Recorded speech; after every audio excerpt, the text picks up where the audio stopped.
तो आज की वीडियो बहुत ही स्पेशल होने वाली है क्योंकि आज हम बात करने जा रहे हैं डीमन स्लेयर के सीजन 1 के एपिसोड नंबर 8 के बारे में। एपिसोड की शुरुआत में हम देखते हैं कि तांजीरो के सामने एक डीमन एक लेडी को काट रहा होता है। तांजीरो जल्दी से उस लेडी को उस डीमन से अलग कर देता है और उस डीमन को अपनी पूरी ताकत से रोके रखने की कोशिश करता है। आसपास भीड़ जमा हो जाती है क्योंकि ज्यादातर लोगों को डीमंस के बारे में ज्यादा जानकारी नहीं है। वो लेडी अपने हस्बैंड को देखने आना चाह रही होती है, जिस पर तांजीरो उसे अपना ध्यान रखने के लिए कहता है और बोलता है कि अपने गांव को जितना हो सके उतनी जोर से दबा के रखो। और कुछ लोग उस लेडी की मदद करने आते हैं। तांजीरो फिर उस डीमन के मुंह में कपड़ा डाल देता है। तांजीरो सोचता है कि चाहे ये डीमन बन गया है पर अभी तक इसने किसी की भी जान नहीं ली है, तो शायद ये ठीक हो सकता है। वहीं मुजान की वाइफ और बेटी ये सब देख कर डर जाते हैं। तो मुजान कहता है कि हमें यहाँ से चलना चाहिए, ये जगह सेफ नहीं है। तांजीरो फिर मुजान को देखने के लिए पलटता है और देखता है कि मुजान जा रहा है। तांजीरो को कुछ समझ नहीं आता कि वो मुजान का पीछा करे या इस डीमन को पकड़ के रखे।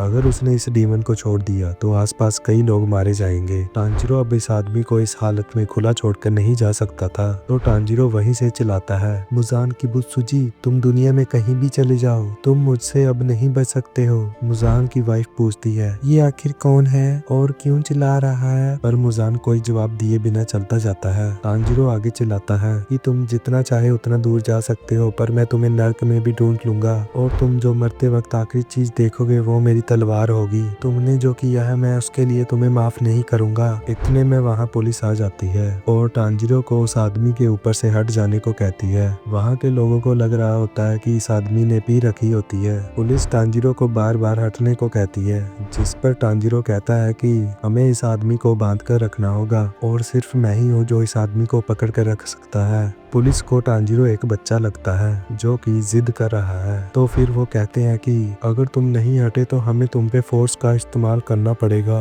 और वो एक डंडा उठा लेते हैं। तांजीरो फिर भी नहीं हटता है तो वो लोग उसे मारने ही वाले होते हैं, लेकिन तभी वहाँ अचानक से हवा में फूल बहने लग जाते हैं और एक लेडी दिखाई जाती है जो कि अपना हाथ काट कर ऐसी फ्लावर वाली स्मेल निकाल रही थी। पुलिस और लोग सोचने लग जाते हैं कि ये फूल यहाँ कहाँ से आ गए। फूलों की स्मेल इतनी बढ़ जाती है कि पुलिस वालों को अपनी आसपास की चीजें दिखाई देना बंद हो जाती हैं और तांजीरो को भी उसे लगता है कि ये स्मेल एक खतरा है। और जैसे जैसे वो लेडी पास आती है वो स्मेल बढ़ती जाती है। फिर वो तांजीरो के सामने आ जाती है। वो लेडी बहुत ही खूबसूरत होती है और कहती है कि ये आदमी डीमन बन चुका है, क्या तुम इसे बचाने की कोशिश कर रहे हो क्या? लेडी के साथ एक लड़का भी होता है। तांजीरो कहता है कि तुम्हारी ये स्मेल मैं पहचानता हूँ, जिस पर लेडी बताती है कि वो एक डीमन है और साथ ही साथ वो एक डॉक्टर भी है और इस आदमी की मदद करना चाहती है और उसे भी मुजान को खत्म करना है। दूसरी तरफ मुजान अपनी वाइफ और बेटी को घर भेज रहा होता है और कहता है कि मुझे काम है, मैं बाद में आऊंगा, और उसकी बेटी और वाइफ वहां से चले जाते हैं। उन्हें भेजने के बाद मुजान एक पतली और सुनसान गली में जाने लगता है। वहीं थोड़ी दूरी पर दो भाई और एक लड़की शराब के नशे में आ रहे होते हैं। छोटा भाई बहुत ही नशे में होता है और गाते गाते गलती से उसकी टक्कर मुजान से हो जाती है। मुजान फिर भी उससे माफी मांगता है और आगे बढ़ने लग जाता है, पर वो लड़का काफी नशे में होता है तो वो मुजान को जाने नहीं देता। मुजान कहता है कि मैं थोड़ा जल्दी में हूँ, मगर वो लड़का मुजान से लड़ने लग जाता है। वो कहता है कि तुम अमीर हो तो क्या, तुम्हारी सफेद शक्ल देखकर ऐसा लगता है कि तुम पहले ही मर चुके हो। ये सुनते ही मुजान को गुस्सा आ जाता है और वो उस लड़के को इतना तेज पंच करता है कि वो दीवार के साथ लग जाता है और उसकी मौत हो जाती है। उसका बड़ा भाई ये देखता है और पूछता है कि क्या तुमने मेरे छोटे भाई को मार दिया? और वो भी मुजान को मारने आने लगता है और उसे भी मुजान किक करके हवा में उछाल देता है और उसकी भी मौत हो जाती है। उनके साथ वाली लड़की उन दोनों को मरा देखकर बहुत डर जाती है। मुजान उनके पास आता है और पूछता है कि क्या मेरा सफेद चेहरा तुम्हें कमजोर नजर आ रहा है? क्या मैं तुम्हें बीमार और नकली दिखाई दे रहा हूँ? और क्या ऐसा लगता है कि मैं मरने वाला हूँ? फिर मुजान उसे आगे कहता है कि मुझसे परफेक्ट इस दुनिया में कोई नहीं होगा। मुजान अब एक अपना नाखून निकालता है और उस नाखून को उस लड़की के सिर में घुसा देता है और कहता है कि चलो देखते हैं अगर मेरा खून तुम्हारी बॉडी में डलता जाता है तो क्या होता है। वो लड़की दर्द से कांपने और तड़फने लग जाती है। उसकी बॉडी अजीब सा शेप और कलर लेने लग जाती है और उस लड़की का शरीर इतने सारे डीमन ब्लड को सह नहीं पाता और कुछ ही सेकंड में वो लड़की जलकर राख हो जाती है। मुजान अब खड़ा होकर एक चुटकी बजाता है जिससे 2 डीमन उसके पीछे आकर अचानक खड़े हो जाते हैं। मुजान उनसे कहता है कि यहाँ एक डीमन स्लेयर आया है जिसने हैनाफूडा इयररिंग्स पहनी है, तो तुम्हें उसका सिर मेरे पास लेकर आना है।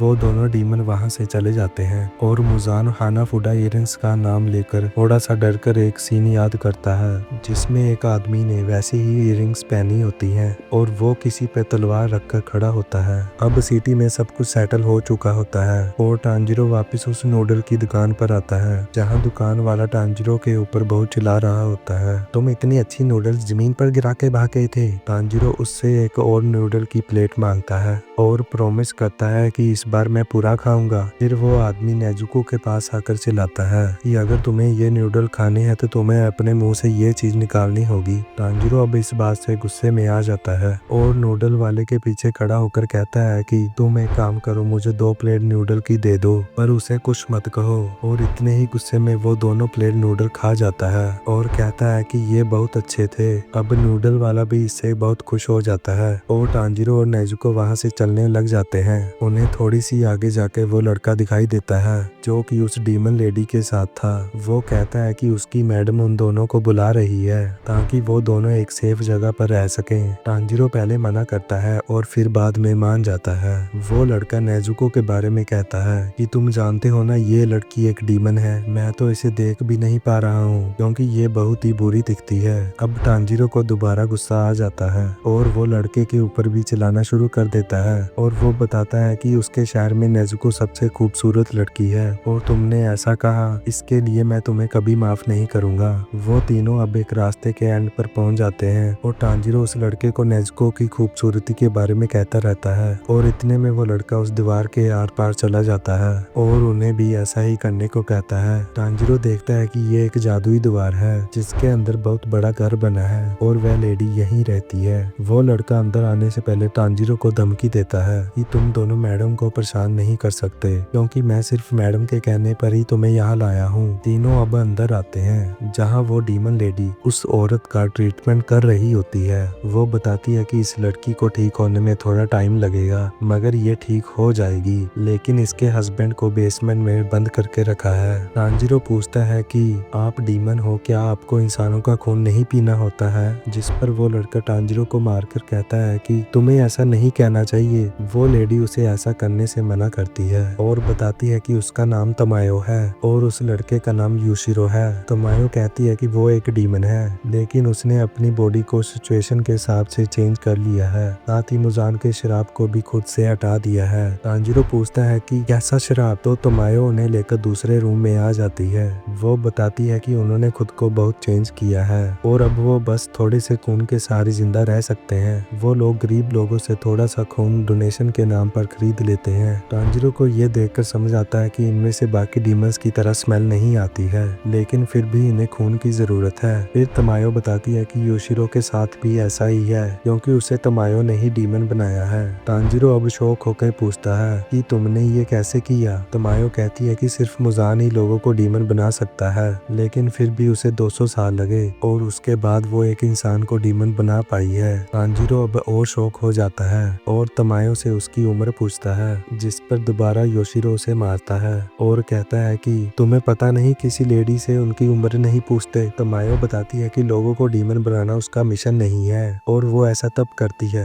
जब उस इंसान के बचने के चांसेस खत्म हो जाते हैं और वो उनसे पूछकर ही ऐसा करती है। टांजिरो को उनकी स्मेल पवित्र लगती है तो वो उन पर भरोसा कर लेता है। वो उनसे पूछता है कि क्या आपको डीमंस को वापस से इंसान बनाना आता है क्या? हम देखते हैं कि बाहर वो दोनों डीमंस जिन्हें मुजान ने भेजा है टांजिरो का पता लगा रहे होते हैं। उनमें से एक लड़का होता है जिसके हाथों में आंखें बनी होती हैं और एक लड़की जिसके पास बोल होती है। इनके नाम एरो डीमन एंड तमारी डीमन होते हैं। लड़के के हाथों की आंखें उसे रास्ता दिखाती हैं जो टांजिरो ने लिया हुआ है और ये भी कि उसके साथ कितने लोग और क्या सामान था और दोनों फिर उसे मारने की बात करते हैं। फिर तमायो कहती है कि हर बीमारी का एक इलाज होता है तो इसका भी जरूर होगा, हालांकि अभी अभी उसका पता लगाना बाकी है और तांजीरो की उम्मीदें टूट जाती हैं। तब मायो कहती है कि वो इसका पता लगा लेगी, लेकिन इसके लिए उसे तांजीरो की मदद चाहिए। वो कहती है कि एक तो उसे टेस्ट करने के लिए नेजुको का ब्लड चाहिए क्योंकि नेजुको सबसे अलग डीमन है, और दूसरा उसे ऐसे डीमंस का ब्लड चाहिए जो कि मुजान के खास हों और उसी की तरह ताकतवर हों, तभी वो इसका इलाज ढूंढ पाएगी। पर ये काम बहुत मुश्किल होगा। तांजीरो कहता है कि अगर यही एक रास्ता है तो मैं ऐसा ही करूंगा, क्योंकि इस इलाज से नेजुको ही नहीं बहुत सारे और लोग भी ठीक हो जाएंगे। तभी यूशिरो का मंत्र टूट जाता है और वो सबको झुकने को बोलता है। इतने में दो तिमारी बोल्स दीवार तोड़ते हुए अंदर घुस जाती हैं, जो कि मुजान के डीमंस की होती हैं। वो और दूसरा डीमन बाहर खड़े होते हैं और बात करते हैं कि उन्हें इन सबको कैसे मारना चाहिए, जिस पर लड़की कहती है कि बहुत बुरे तरीके से,